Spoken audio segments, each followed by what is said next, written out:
रात्र दुसरी. अक्काचे लग्न. आश्रमातील सायंकाळची जेवणी झाली.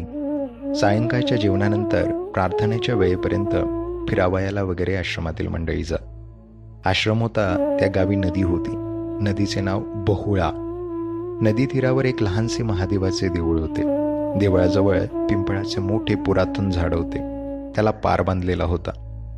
त्या पाराजवळ गावातील मंडळीही कधी कधी येऊन बसत असत. गोविंदा व श्याम बाहेर फिरावयास गेले होते. ते टेकडीवर जाऊन बसले होते.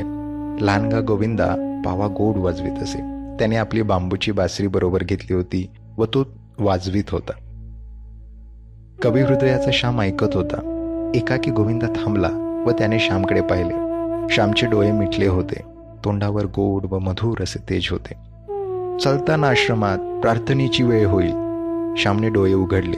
श्याम म्हणाला, गोविंदा, बासरी म्हणजे एक दिव्य वस्तू आहे. कृष्णाच्या मुरलीने पशुपक्षी दगडधोंडे विरघळून जात. ते बायकांच्या गाण्यात आहे ना वर्णन. यमुना बाई वाहे स्थिर नादे लुब्ध समीर रे, हालविना तरुवर पुष्प फळ पान रे, गोपीनाथा आले आले सारुनिया कामरे, वृंदावनी वाजविशी वेणू जरा थांब रे. गोविंदा, लहानपणी कोकणात सुट्टीच्या दिवसात पावसाळ्यात मी गोवाऱ्यांबरोबर रानात जात असे.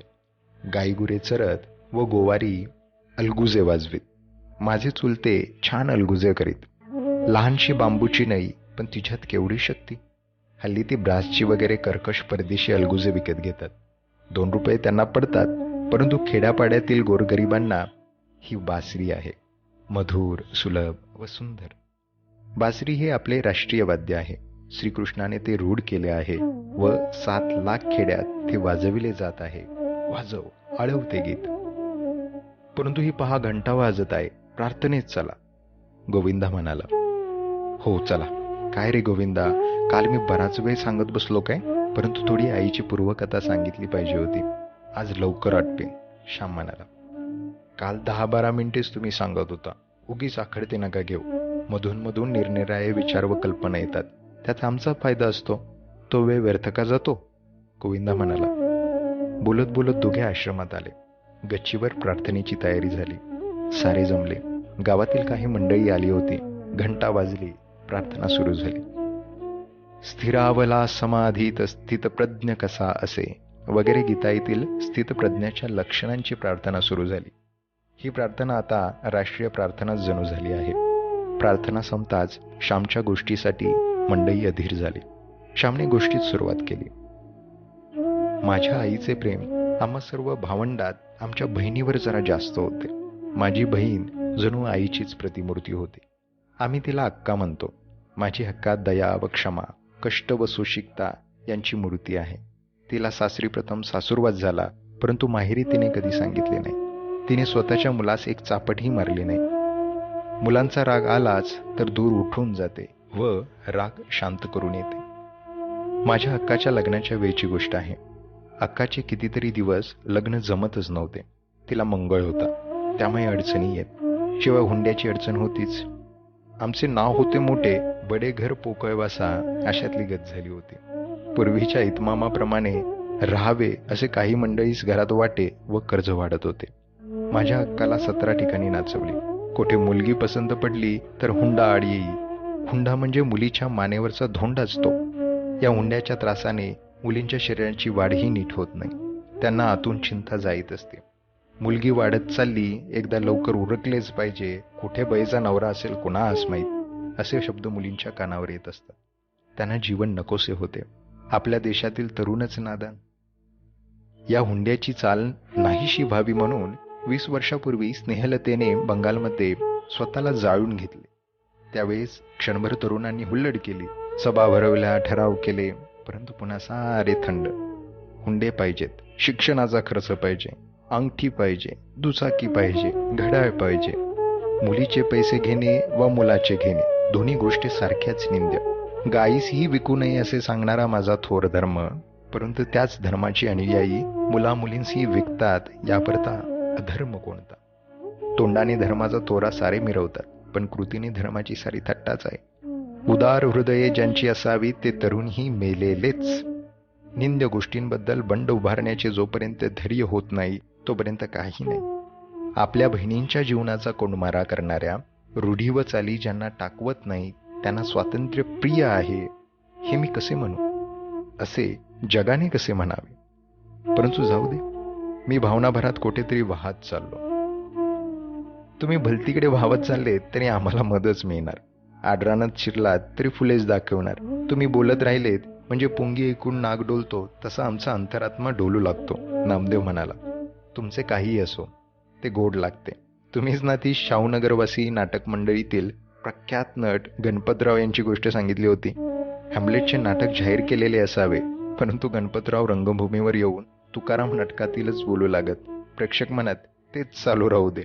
गणपतरावांचे सारेच छान, तसेच तुमचे. तुम्ही गोष्ट सांगा वा प्रवचन द्या, आम्हाला आनंदच आहे. गोविंदा म्हणाला. मग अक्काच्या लग्नाचे काय झाले? रामने विचारले. श्याम म्हणाला, रामची आपली मुद्द्याशी गाठ. बरे तर ऐका. पुष्कळसे हिंडल्या फिरल्यावर जमले एकदाचे लग्न. लग्न रत्नागिरीस व्हावयाचे होते. आम्हा सर्वांस पालगडाहून रत्नागिरीस जावयाचे होते. मी तेव्हा 6-7 वर्षांचा असे. मला फारसे आठवत नाही, परंतु आईच तो प्रसंग सांगत असे. मला तो खवळलेला समुद्र, त्या बैलगाड्या, ते सारे आठवत आहे. गावातील व घरची 50-500 मंडळी निघाली. बरोबर गडी माणसे होते. बैलगाड्या हरणे बंदराला लागल्या. त्यावेळेस बोटीची फार वाईट स्थिती होती. हरणेला धक्का नव्हता. पडाव समुद्रात कमरेहून अधिक पाण्यात उभे असत. तांडेलाच्या खांद्यावर बसून त्या पडावात जाऊन बसावयाचे. नंतर ते पडाव बोटीजवळ जावयाचे. हरणे बंदर जरा त्रासाचे होते, तरी देखील देखावा फार सुंदर आहे. हरणेचे पूर्वीचे नाव सुवर्णदुर्ग. हरणेच्या किल्ल्याच्या ओव्या बायकात रूढ आहेत. हरणेच्या किल्ल्यावरी तोफा मारिल्या दुहेरी, चंद्र काढीला बाहेरी इंग्रजांनी. चंद्रसेन राजाला इंग्रजांनी बाहेर काढला असे ही ओवी सांगते. हरणेच्या समुद्रतीरावर नारळीची घनदाट वने आहेत. समोरच उचंबळणारा सागर पाहून ती माडाची झाडे आपल्या मानासारख्या नाचवीत असतात. समुद्राची गंभीर गर्जना 6-6 कोस ऐकू जाते. हरणेला दीपगृह आहे. उंच टेकडीवर लाल फिरता दिवा आहे. येथे खडक आहेत अशी सूचना न बोलता तो गलबतास देत असतो. संतही असेच असतात. संत हे भवसागरातील दीपस्तंभच. संत कृपेचे हे दीप करीती साधका निष्पाप, अशा अभंगाचा चरण जमलेल्या गावातील मंडळींपैकी एकाने म्हटला. खेडेगावातील वारकरी मंडळींच्या तोंडी कितीतरी अभंग, ओव्या वगैरे असतात. त्यांना जितके पाठांतर असते तेवढे आम्हा सुशिक्षितांस नसते.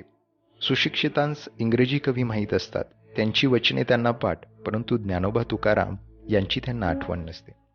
श्याम म्हणाला, तो लाल दिवा रात्री किती सुंदर दिसतो. रात्री आकाशात चंद्र असावा, समुद्राला प्रेमाची भरती येत असावी.